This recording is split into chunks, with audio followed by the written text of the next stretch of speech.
వీరబ్రహ్మేంద్ర స్వామిని నమో నమః. జై వీరబ్రహ్మ జై గోవిందమాంబజీ. వచ్చినటువంటి ఫలితం దేవగురువు అయినటువంటి బృహస్పతికి సంబంధించి. ఇదొక్క మాసం మాత్రమే దేవగురువు అయినటువంటి బృహస్పతి గోచార వశాత్తు మీ యొక్క జన్మరాశిలో ఉండబోతున్నారు. ప్రత్యేకించి గవ ప్రశ్నను అనుసరించి కూడా బృహస్పతి యొక్క తీక్షణమైనటువంటి బలం మాత్రం ఈ మాసం తప్పకుండా మిథున రాశి వారికి ఉండబోతుంది.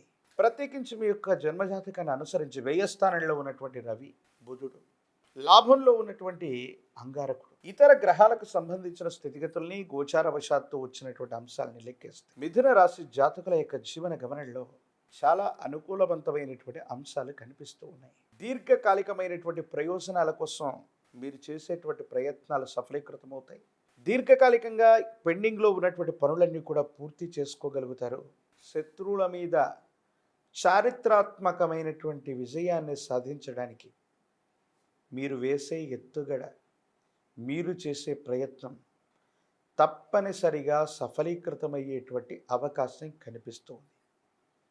ఏది ఏమైనప్పటికీ మీ దైనందిన జీవితంలో ఎంతో కాలంగా బృహస్పతి బలం ఉన్నప్పటికీ కూడా కొన్ని విషయాల్లో మానసికమైనటువంటి ప్రశాంతత లేక, నిద్రాహారాలు లేనటువంటి స్థితిగతులు కొన్ని ఉన్నప్పటికీ కూడా ఇవన్నీ కూడా సానుకూలవంతమవుతాయి. అనుకూలవంతమైనటువంటి ప్రయోజనాలు వచ్చేటువంటి అవకాశం కూడా కలుగుతూ ఉంటుంది. అయితే మాత్రం వ్యయస్థానంలో ఉన్నటువంటి రవి ఇతర గ్రహగతుల యొక్క కారణంగా విరామం విశ్రాంతి లేకుండా ప్రయాణాల్లో ఉండడం,